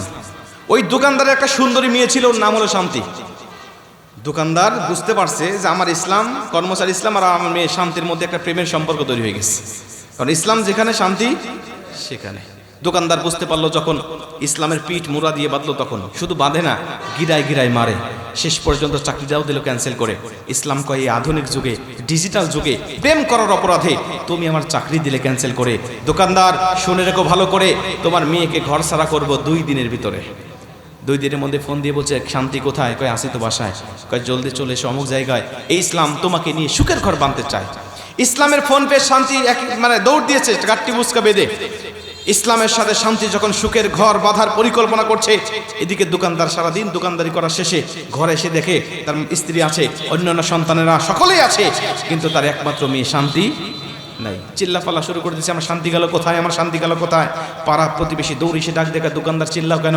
কয় আমার শান্তি নাই। কয় তোমার শান্তিকে তালাশ করার আগে বলো তোমার কর্মচারী ইসলাম কোথায়? কয় তাকে তো পিটাই দিয়েছি বিদায়। কয় দোকানদার তুমি তো বোকা, তোমার ইমানের খেতে লাগছে পোকা, এই জন্য তোমার নিজের মেয়ে শান্তি তোমাকে দিয়েছে ধোকা। বলছে কেন? বলছে তুমি এত কিছু বলছো, এত হিসাব নিকাশ রাখো, আর এইটুকু রাখতে পারো নাই? যেই ঘরে ইসলাম থাকে না, ওই ঘরে শান্তি থাকার কোনো প্রশ্নই আসে না। কথা বলেন ঠিক কিনা?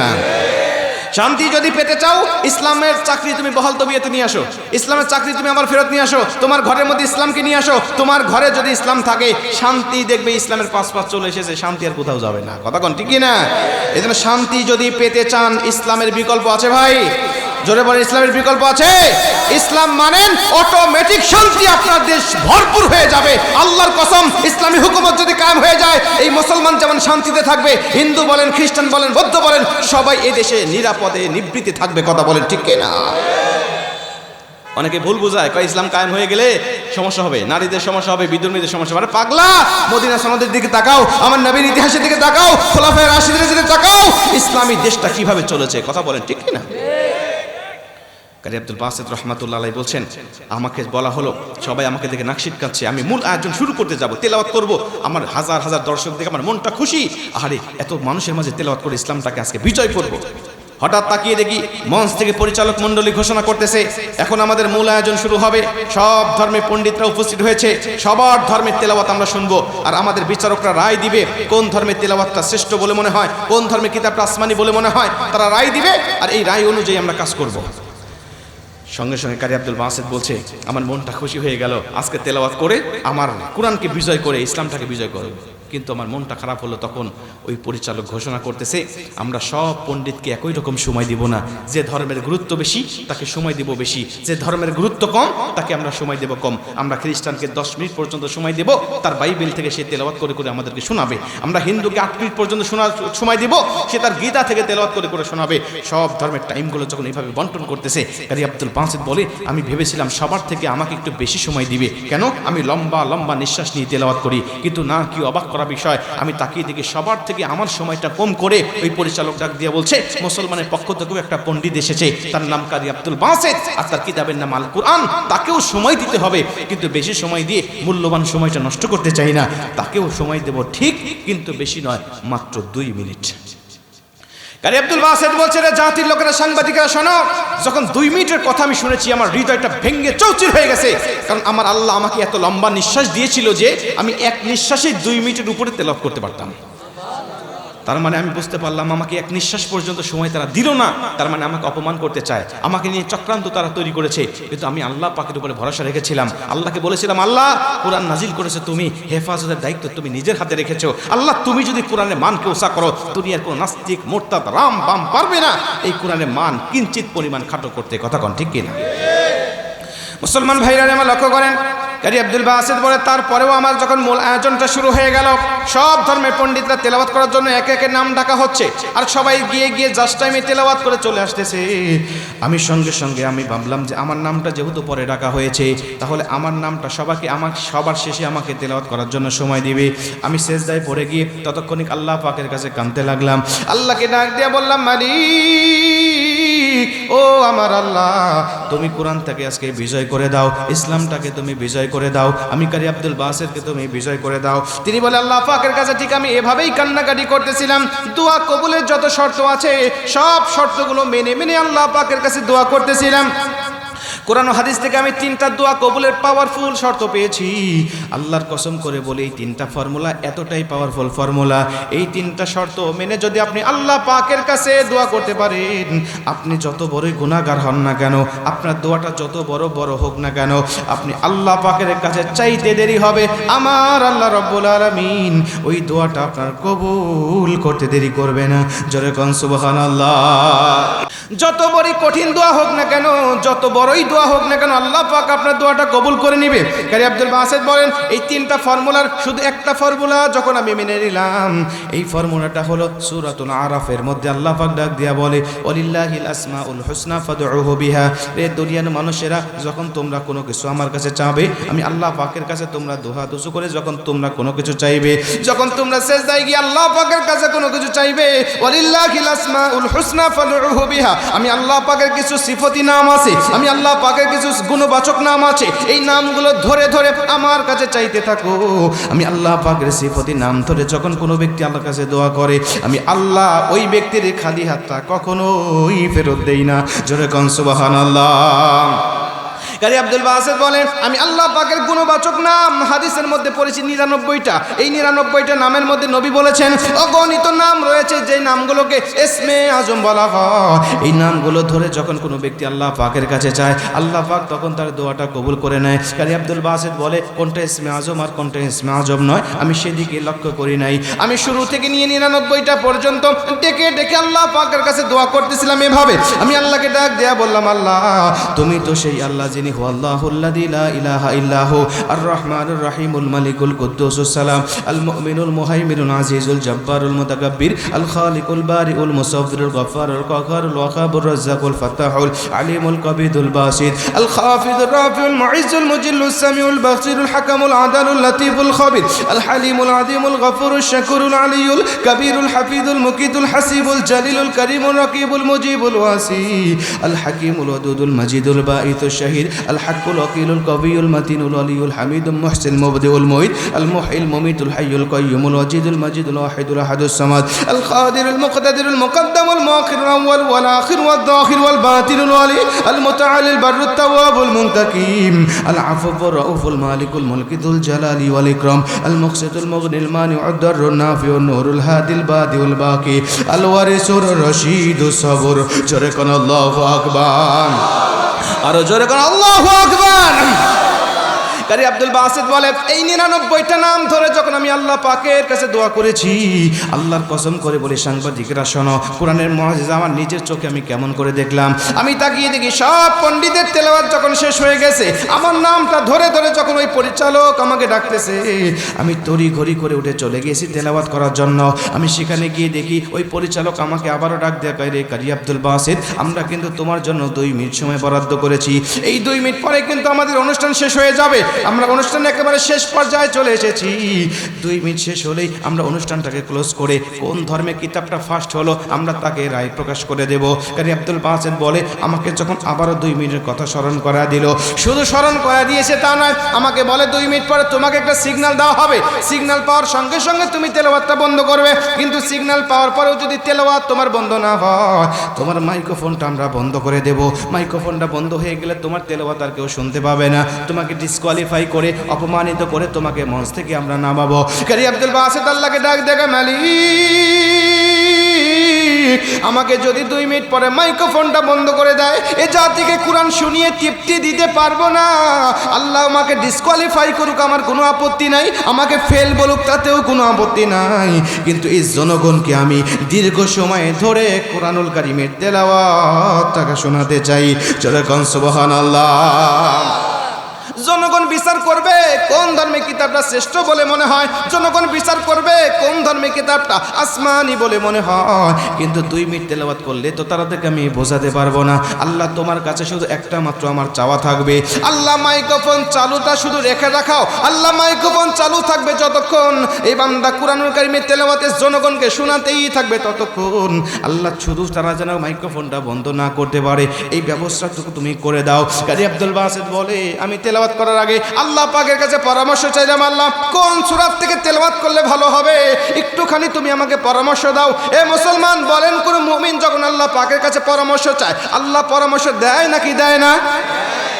উনি বলে, আল্লাহ পাকের কাছে পরামর্শ যখন আমি চেয়েছি, আল্লাহ পাক আমার অন্তরের মধ্যে ডাক দিয়ে কয়, কারি আব্দুল বাসিত তুমি ওই সূরা থেকে তেলাওয়াত করো যেই সূরা তেলাওয়াত শুনে হযরত ওমর ফারুকের মতো কঠোর হৃদয়ের মানুষও কালেমা পড়ে মুসলমান হয়েছিল, যেই সূরার তেলাওয়াত শুনে পাহাড়ের মতো শক্ত হৃদয়গুলো মোমের মতো গলে গিয়েছিল, ওই সূরা তোহা থেকে তেলাওয়াত করে আজকের কাফেরদেরকে তুমি শুনিয়ে দাও।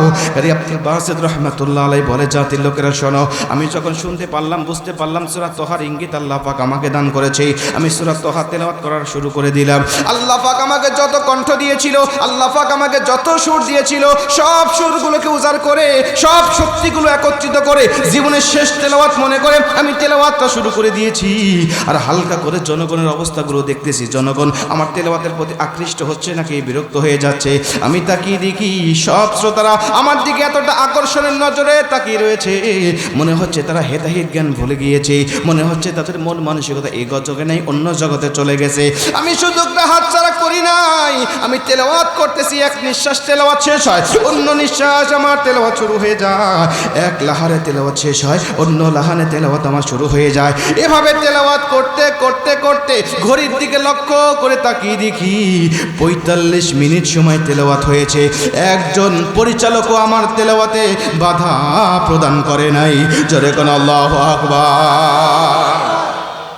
45 মিনিট তেলাওয়াত শেষ হয়েছে, একজন পরিচালক আমাকে বাধা দেয় নাই, নিজেই সাদাকাল্লাহুল আযীম বলে তেলাওয়াতটা যখন বন্ধ করে দিয়েছি, আমি তাকিয়ে দেখি পিনপন নিরাপত্তা, কারো মুখে কোনো কথা নাই, কারো মুখে কোনো সাউন্ড নাই। ওই পরিচালক যিনি আমাকে 2 মিনিট সময় দিয়েছিল, উনি কাঁপতে কাঁপতে উঠে দাঁড়িয়ে গেল, দাঁড়িয়ে ডাক দেখা, রে কারি আব্দুল বাসিত, আমরা তোমাকে 2 মিনিট সময় দিয়েছিলাম আর বলেছিলাম 2 মিনিট সময় শেষ হলে তোমাকে একটা সিগন্যাল দেওয়া হবে, এই সিগন্যাল পাবে যখন তেলাওয়াতটা তুমি বন্ধ করে দিবে তখন, কিন্তু এখনো তোমাকে সিগন্যাল দেওয়া হয় নাই, তেলাওয়াত কেন বন্ধ করেছো? আল্লাহু আকবার।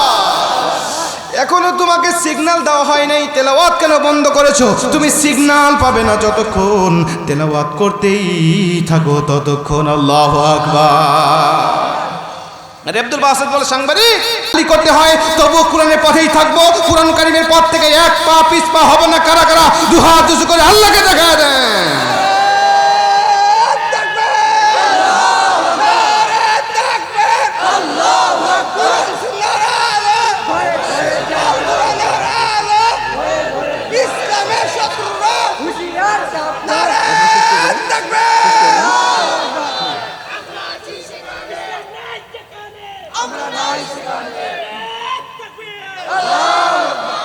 আল্লাহ পাক আমাদের এই স্লোগান সহ আমাদের সবাইকে আল্লাহ পাক কবুল করে নিক। জোরে বলেন আমিন।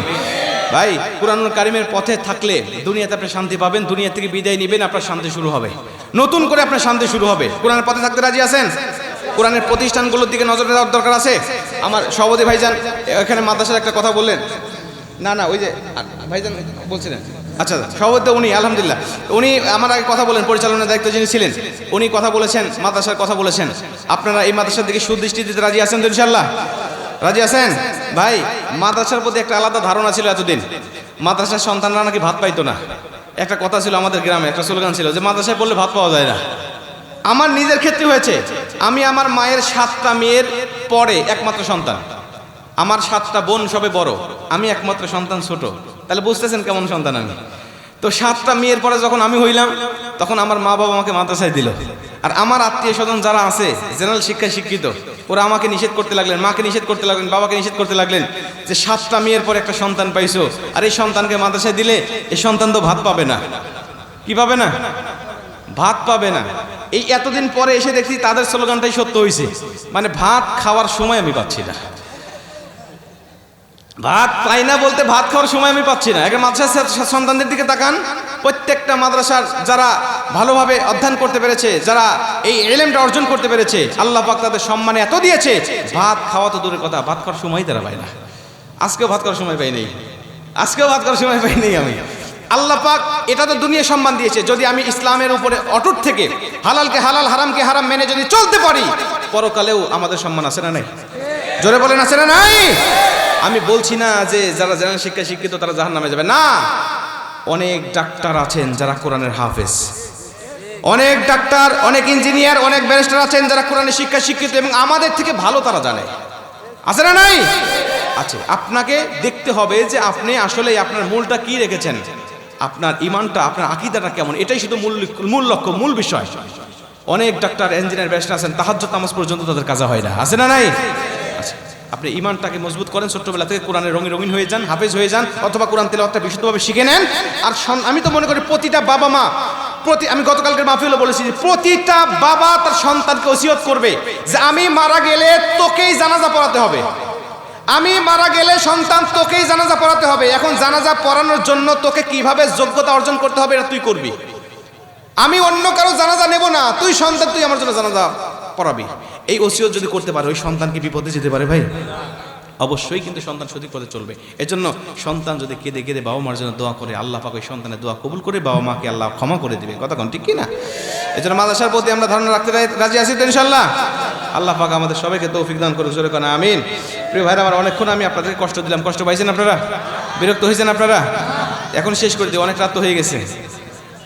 হ্যাঁ, আরো 1 ঘন্টা আমাকে মারবেন আপনারা? হ্যাঁ, আরো 1 ঘন্টাকে সারা রাত করি, সমস্যা আছে? এই সারা রাত কে কে থাকবেন? হাত তোলেন দেখি। ওরে সুবহানাল্লাহ, লিল্লাহি তাকবীর। থাকেন, সারা রাত থাকেন, আমি একটু পরে চলে যাব। আলহামদুলিল্লাহ, আল্লাহ পাক এই ভালোবাসা আবেগগুলো জান্নাত পর্যন্ত কবুল করে, জোরে কোন আমিন। একটু ওয়াজ বাদ আছে, ওইটুকু শেষ করে দিই নাকি? রাস্তা তৃপ্তি পাবেন না? হ্যাঁ ভাই, আজকে আমি দেখতেছেন যে আলোচনা করতে আমার গলার অবস্থা কাহিল হয়ে যাচ্ছে, এত চাপ দিয়ে আমি কথা বলতেছি। একদিকে আওয়াজ, এই আপনার বাইরের আওয়াজ, জোরে জোরে কথা না বলে আপনারা শুনবেন না।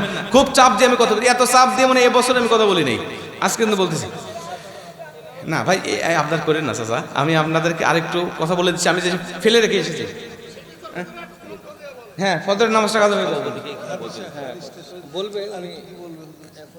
আচ্ছা, এই আমি যে 7টা ইমানদারের কথা বলেছি, তার মধ্যে 4টা বলেছি, মনে আছে আপনাদের?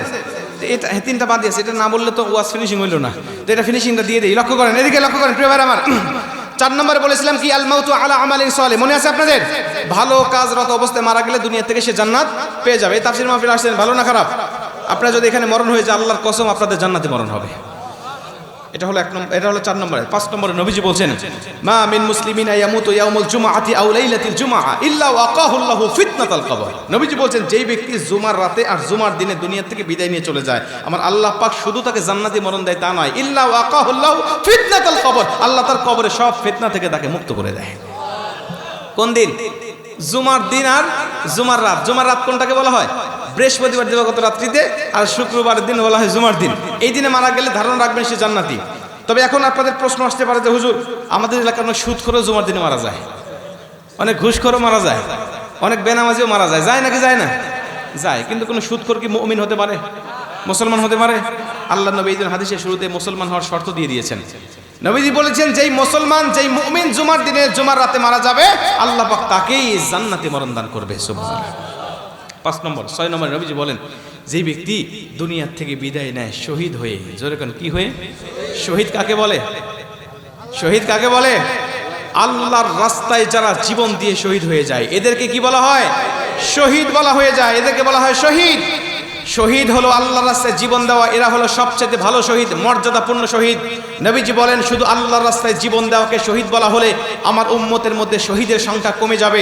এজন্য আমার আল্লাহ আমার উম্মতকে ভালোবেসে বেশে আরো 7টা মরণকে শহীদি মর্যাদা দান করে দিয়েছে। একটা জবান বন্ধ রাখেন না, জোরে কোন সুবহানাল্লাহ। আল্লাহর রাস্তায় জীবন দেওয়া হলো সবচেয়ে ভালো শহীদ, মর্যাদাপূর্ণ শহীদ। নবীজি বলেন আল্লাহর রাস্তায় জীবন দেওয়াকেই শুধু শহীদ বলা হলে আমার উম্মতের মধ্যে শহীদের সংখ্যা কমে যাবে। এজন্য আমার উম্মতের মধ্যে শহীদের সংখ্যা ভারী করার জন্য আমার আল্লাহ আরো 7টা মরণকে শহীদি মর্যাদা দান করেছে। 1 নম্বরে আল গারিকু শাহিদুন, নবীজি বলছেন যেই মুমিন পানিতে ডুবে মারা যায় আল্লাহ পাক তাকে শহীদি মরণ দান করে। 2 নম্বরে আল বাতনু শাহিদুন, নবী বলছেন যেই ব্যক্তি পেটের পীড়ায় দুনিয়া থেকে বিদায় নিয়ে চলে যায় আর ও যদি মুমিন হয় আল্লাহ পাক তাকে শহীদি মরণ দান করে দেয়। 3 নম্বরে নবীজি বলেন যেই ব্যক্তি আগুনে পুড়ে দুনিয়া থেকে বিদায় নিয়ে চলে যায় ওই ব্যক্তি যদি মুমিন হয় আল্লাহ পাক তাকে শহীদি মরণ দান করে দেয়। 4 নম্বরে নবীজি বলেন যেই ব্যক্তি মাটি চাপা পড়ে দুনিয়া থেকে বিদায় নিয়ে চলে যায়, মাটি চাপার এই হাদিসটাকে ব্যাখ্যা করে মুহাদ্দিসরা আরেকটু বাড়ায় বলছে মাটি চাপা, গাড়ি চাপা, পাথর চাপা, পাহাড় চাপা, এই চাপা পড়ে যারা দুনিয়া থেকে বিদায় নিয়ে চলে যায় আমার আল্লাহ তাদেরকেও শহীদি মরণ দান করে দেয়। 5 নম্বরে নবীজি বলেন যেই সমস্ত ব্যক্তিরা দুনিয়ার জমিন থেকে বিদায় নেয় পার্শ্ব দেশে ফোড়া ওঠে, পার্শ্ব দেশে ফোড়া ওঠে, মানুষ মারা গেলে নাকি আগে বাঁচত না, পার্শ্ব দেশে ফোড়া উঠলে নাকি আগে মানুষ বাঁচত না, মারা যেত। নবীজি এই হাদিসটাকে ব্যাখ্যা করে বলছেন এই পার্শ্ব দেশে ফোড়া উঠে যারা দুনিয়া থেকে বিদায় নিয়ে চলে যায় আল্লাহ পাক তাদেরকে শহীদি মরণ দান করে দেয়। 6 নম্বরে নবীজি বলেন যেই সমস্ত ব্যক্তিরা মহামারীতে আক্রান্ত হয়ে মারা যায় আমার আল্লাহ তাদেরকেও শহীদি মরণ দান করে দেয়। এই যে করোনা মহামারী গেল, নিশ্চিত যেই মুসলমান করোনা আক্রান্ত হয়ে মারা গেছে নবীজির ভাষা অনুযায়ী আল্লাহ তাদেরকে শহীদি মরণ দান করেছে। 7 নম্বরে নবীজি বলেন যেই সমস্ত মায়েরা সন্তান প্রসব করতে গিয়ে দুনিয়া থেকে বিদায় নিয়ে চলে যায় আমার আল্লাহ পাক তাদেরকেও শহীদি মরণ দান করে দেয়। জোরে কোন সুবহানাল্লাহ। মা বোনরা তো আছে না, মা বোনদের প্যান্ডেল আছে, মা বোনদের সম্বন্ধে কিছু কথা বলার দরকার ছিল না? মা বোনদের সম্বন্ধেও কিছু কথা বলার দরকার, কারণ তারাই তো ছিল আমার দেশের সরকার, ক্ষমতায় এসেছিল বারবার আর আমারে জ্বালায় পোড়ায় করছিল সরকার। এজন্য আজকের মাহফিল থেকে হালকা তাদের বোঝানোর দরকার আছে না নাই? কিন্তু সময় নেই, এই জন্য আর হচ্ছে না, অন্যদিন হবে ইনশাল্লাহ। হ্যাঁ মারবেন নাকি? আরো 1 ঘন্টা ওয়াজ করে 2 ঘন্টা হয়ে গেছে। প্রিয় ভাইরা আমার, মা বোনদের সম্বন্ধে শুধু একটা কথা বলি, মা বোনদের কিন্তু জান্নাতে যাওয়া সহজ, মা বোনদের জান্নাতে যাওয়া পুরুষের থেকেও সহজ। কিন্তু নবীজি বলেন বুখারীর হাদিস 29 নম্বর হাদিস, নবীজি বলেন উরিতুন নারা ফাইদা আক্তারু আহলিয়া নিসা ইয়াকফুর, আমি জাহান্নামে পরিদর্শন করতে গিয়ে দেখেছি অধিকাংশ জাহান্নামীরা হলো মহিলারা। কারা? মহিলারা। কেন মহিলারা হলো? আমি জিব্রাইলকে জিজ্ঞাসা করলাম কি লা ইয়াকফুরনা বিল্লাহ, ভাই জিব্রাইল এরা কি আল্লাহর সাথে কুফরি করার জন্য আসছে? জিব্রাইল বলছেন ইয়া রাসূলুল্লাহ না, এই সমস্ত মহিলাদের যাদেরকে জাহান্নামে দেখতে পাচ্ছেন একজনও কুফরি করার জন্য আসে নাই, এরা আসছে শুধুমাত্র তার স্বামীকে একটা কথা বলার জন্য। জোরে কোন কয়টা কথা? এই কথাটা আপনাদের স্ত্রীরা বলে কিনা একটু মিলান দেখি। নবীজি বলছেন আমি জিব্রাইলকে জিজ্ঞাসা করলাম ভাই সেই কথাটা কি? জিব্রাইল বলছেন ওয়াকফুরনাল আশিরা, এরা হলো স্বামীর অবাধ্য স্ত্রী নবীজি। তবে মাঝে মাঝে এই সমস্ত স্ত্রীরা স্বামীকে একটা কথা বলতো, স্বামীরা সাধ্য অনুযায়ী স্ত্রীর হকগুলো আদায় করার চেষ্টা করত। যখন যে খাবার চাইতো খাবার দিত, যখন সে পোশাক চাইতো পোশাক দিত, যখন যেখানে ঘুরতে যেতে চাইতো শরীয়তের গণ্ডির মধ্যে থেকে এই সমস্ত স্বামীরা সেখানে ঘুরতেও নিয়ে যাইতো। কিন্তু নবীজি কোনোদিন যদি স্বামী স্ত্রীকে খুশি করতে না পারতো, কোনোদিন যদি স্ত্রীকে খুশি না করতে পারতো, তখন এই সমস্ত স্ত্রীরা বলতো ক্বালাত মা রাআইতু মিনকা খায়রুন কাত্তু, তখন বলতো আমি তোমার সংসারে এসে কোনোদিন উত্তম কিছু পেলাম না, আমি তোমার সংসারে এসে কোনোদিন সুখ পেলাম না, আমি তোমার সংসারে এসে কোনোদিন শান্তি পেলাম না, আমি মেয়ে বলেই তোমার সংসার করতেছি, অন্য কোনো মেয়ে হলে তোমার সংসারই করতো না। বলে বলে রাজশাহীর মা বোনরা বলে, যদি বলে নবীজি বলেন শুধু এই ছোট্ট একটা কথার কারণে আল্লাহ ওই মেয়েদের সব আমলগুলোকে বরবাদ করে দিয়ে আল্লাহ পাক তার ঠিকানা করে দিবে জাহান্নাম। এই হাদিসটা নবীজি কেন বললেন আর এই ছোট্ট কথায় কেন আল্লাহ তাদেরকে জাহান্নামে দিবেন? চিন্তার বিষয় আছে না নাই? নবীজি বলছেন আল্লাহর পরে কাউকে সেজদা দেওয়া জায়েজ মনে হলে আল্লাহ প্রতিটা স্ত্রীকে বলে যে তার স্বামীকে যেন সেজদা করে। নবীজি জানতেন আল্লাহর পরে কাউকে সেজদা দেওয়া জায়েজ নয়, তারপরে নবীজি কেন এই কথাটা বললেন? নবীজি তো অযথা কোনো কথা বলে না, বলে কি? তাহলে কেন বলছেন? নবীজি শুধু স্বামীর গুরুত্ব বোঝানোর জন্য প্রতিটা স্ত্রীকে এই হাদিসটা জানাই দিয়েছেন। শোনো, তুমি যার অবদানকে অস্বীকার করছো, যাকে তুমি বলছো যে তার ঘরে এসে কোনোদিন সুখ পাও নাই, ওই লোকটার অবদান যদি তুমি বুঝতে, ওই ব্যক্তির জায়গায় যদি তুমি থাকতে, তাহলে তুমি পেরে উঠতে না, তুমি মাজা ভেঙে পড়ে থাকতে। কথা কোন ঠিক কি না? অল্প কিছুতেই মেয়েরা কাঁদতে পারে, অল্প কিছুতেই মেয়েরা কেঁদে তার মনটা ফ্রেশ করতে পারে, দুঃখটা কমাইতে পারে। কিন্তু পুরুষ জাতি এমন জাতি, অল্পতে তার কান্নাও আসে না, অল্পতে তার দুঃখ নিমিষ হয় না। কথা কোন ঠিক কিনা? আবার কিছু পুরুষও আছে মেয়েদের উপর নির্যাতন করে, আছে না নেই? কিছু পুরুষ আছে মেয়েদের উপর নির্যাতন করে, অত্যাচারের স্টিম রুলার চালায়। যেই মেয়েটা বাবা মার সংসার ত্যাগ করে 18টা বছর 20টা বছর বাবার সংসারে রাজকন্যার হালে সে লালিত পালিত হয়েছে, এখন ওই মেয়েটা বাবা মার মায়া ত্যাগ করে, আত্মীয় স্বজনের মায়া ত্যাগ করে যেই স্বামীটাকে আপন মনে করে তার ঘরে এসেছে, ওই স্বামী এখন তাকে দেখতে পারে না, তার উপর নির্যাতন করে। অনেক মেয়ে আছেন বাবা মার সংসারে থাকতে ভালো করে নিজের হাতে খাবারও খায় না, মা খাওয়ায় দেয়, আছে না নাই? এখন ওই স্ত্রী ঘরে এসে নিজে রান্না করা শিখছে, স্বামীর জন্য রান্না করে, সন্তানদের জন্য রান্না করে, শ্বশুর শাশুড়ির জন্য রান্না করে, কিন্তু ওই রান্না করা তরকারির মধ্যে যদি একটু ঝোল কম বেশ হয়, আমাদের মধ্যে কিছু স্বামী আছেন তাদেরকে স্বামী বলা যায় না, মানুষও বলা যায় না, গরম তরকারির ঝোল তার মুখের উপরে নিক্ষেপ করতেও দ্বিধাবোধ করে না, আছে না নাই? কয়েকদিন আগে একটা পত্রিকা আমি নিজে দেখছি যে স্ত্রী তরকারি ঝোল একটু বেশি দিছে, গরম তরকারি কারের মধ্যে থেকে কাবড়ে নামানো হয়েছে চোলার উপর থেকে, ও গরম তরকারি ঝোল বুকের উপরে মারছে, স্ত্রীর মুখ ফুসকে পড়ে চামড়া এক পরল উঠে গেছে। ওকে আপনি মানুষ মনে করবেন? আল্লাহ পাক প্রতিটা স্ত্রীর কাছে কিয়ামতের ময়দানে জবাব দিয়ে নিবেন, বলো তোমার স্বামী কেমন ছিল? যদি স্ত্রী বলে যে আল্লাহ আমার স্বামী ভালো ছিল, সে ভালো ছিল, আমার হক আদায় করেছে, আল্লাহ বলবে যা দুজনেই স্বামী স্ত্রী একই সাথে জান্নাতের মধ্যে না। ভাই আপনার স্ত্রী যখন জান্নাতে যাবে, নবীজি বলেন স্ত্রীর চেহারা সৌন্দর্য আল্লাহ এতটা বৃদ্ধি করে দিবে, স্ত্রীর দিকে প্রথম পলকেই স্বামী 40 বছর পার করে ফেলবে, তার চোখের পলক পড়বে না। স্বামী স্ত্রী একসাথে জান্নাতে থাকতে চান নাকি বলবেন হুজুর দুনিয়াতেই যে জ্বালান জ্বালাচ্ছে আমার জান্নাতের মধ্যে? না, জান্নাতে জ্বালাবে না, জান্নাতে আপনার অনুগত্য হবে, আপনার যে হুরগুলো আল্লাহ দিবে এই হুরের থেকেও সুন্দর করে আল্লাহ পাক আপনার স্ত্রীকে বানিয়ে দিবে। সুবহানাল্লাহ। এই জন্য স্বামী স্ত্রী দুজনে মিলেই আল্লাহর হুকুম পালন করার দরকার আছে না নাই? দুজনে মিলে আল্লাহর হুকুম আহকামগুলো মেনে চলবেন, শরীয়তের হুকুমগুলো পালন করবেন। যেই ঘরে স্বামী স্ত্রী দুজনেই মিলে আল্লাহর হুকুম আহকামগুলো মেনে চলে, ওই ঘরে কখনো অভাব গ্রাস করতে পারে না, ওই ঘরে কখনো অশান্তি গ্রাস করতে পারে না, ওই সংসারটাই জান্নাতি সংসার হয়ে যায়। যেরকম সুবহানাল্লাহ। এবং অনেক অনেক স্ত্রী আছেন, নবীজি একটা হাদিসের মধ্যে বলেন যে স্ত্রী যদি কোরআন তেলাওয়াত করে আল্লাহ স্বামীর রুজি রোজগারের মধ্যে বরকত বাড়িয়ে দেয়। স্ত্রী যদি তাসবিহ তাহলিল জিকির আজগার করে আল্লাহ পাক স্বামীকে ধনী বানিয়ে দেয়। নবীজি বলেন স্ত্রীর কারণে আল্লাহ স্বামীর সম্পদ বাড়িয়ে দেয়, স্ত্রীর কারণে আল্লাহ স্বামীকে ফকির বানিয়ে দেয়। যদি কোনো স্ত্রী সংসারের মধ্যে মাগরিবের পরে সূরাতুল ওয়াকিয়া তেলাওয়াত করতে পারে, আল্লাহ পাক বলে ওই ব্যক্তিকে কখনো অন্য মানুষের কাছে সামান্য জিনিসের জন্য ধর্ণা দিতে হবে না, আল্লাহ পাক তার সংসারটাকে স্বয়ং সম্পূর্ণ করে দিবে। আল্লাহ পাক আমাদের সবার ফ্যামিলিগুলোকে, সংসারগুলোকে জান্নাতি ফ্যামিলি হিসেবে কবুল করুক। জোরে কোন আমিন, আরেকটু জোরে কোন আমিন। 7 নম্বরে নবীজি বলেন যেই ব্যক্তি রাষ্ট্র, ইসলামী রাষ্ট্র পাহারা দিতে গিয়ে, ইসলামী রাষ্ট্র তৈরি করতে গিয়ে দুনিয়া থেকে বিদায় নিয়ে চলে যায়। আমাদের বর্তমানে আপনারা দেখেছেন 2024-এর 5 আগস্ট এই গণ অভ্যুত্থানে যে সমস্ত শহীদেরা দেশের জন্য জীবন দিয়ে চলে গেছে, নবীজির এই হাদিস অনুযায়ী আল্লাহ তাদেরকেও শহীদি মর্যাদা দান করবে। আবু সাঈদের এলাকায় দেখেছেন আপনারা, আবু সাঈদের এলাকায় এবার আমি অনেক কয়েকটা প্রোগ্রাম করেছি, মুগধুর এলাকায় যেতে পারি নাই, তবে আবু সাঈদের এলাকায় বেশ কয়েকটা প্রোগ্রাম করেছি, আর বারবার আবু সাঈদের কথা মনে করেছি। মনে হয়েছে যে এই সমস্ত আল্লাহ কয়েকজন ব্যক্তির জন্য এই গণ অভ্যুত্থান তৈরি করে এই বাংলাদেশটাকে স্বাধীন এবং আরো সুন্দর একটা দেশ হিসাবে আমাদের কাছে দিয়েছে। কথা কোন ঠিক কি না? এজন্য আমরা তাদের জন্য দোয়া করি, যারা জীবন দিয়ে এত সুন্দর পরিবেশ আমাদেরকে দিয়ে গেল, এই পরিবেশটা যেন আমরা রক্ষা করতে পারি, এবং আমরা তাদের জন্য দোয়া করি আল্লাহ পাক তাদেরকে জান্নাতের সর্বোচ্চ মাকাম যেন দান করেন। জোরে কোন আমিন। আমাদের সভাপতি সাহেব তিনি কিছু বলবেন, এরপরে আমরা দোয়া করে বিদায় নেব ইনশাআল্লাহ।